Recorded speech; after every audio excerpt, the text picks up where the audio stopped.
Hello mga ka-day off. Happy New Year sa inyong lahat.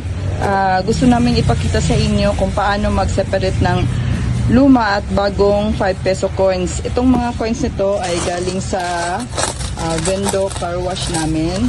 So, ang kailangan lang natin ay isang magnet. At malalaman nyo kung anong coins ang didikit at hindi didikit.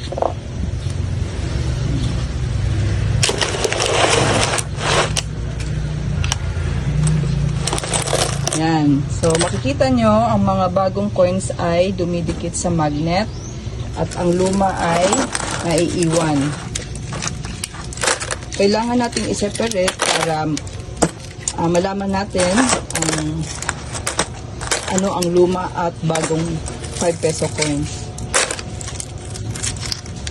At ang dahilan din kung bakit natin i-separate, sa palagay namin, ang bagong coins ay may mas maraming metallic content at ang lumang coins ay less of metallic content at meron siyang napakahalagang elements. Yan ang mga sa palagay namin kung bakit hindi siya dumidikit sa magnet.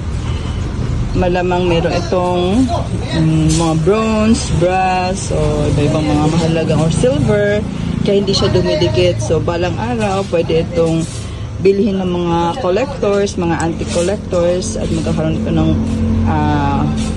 value. So, yan ay para sa inyong kaalaman.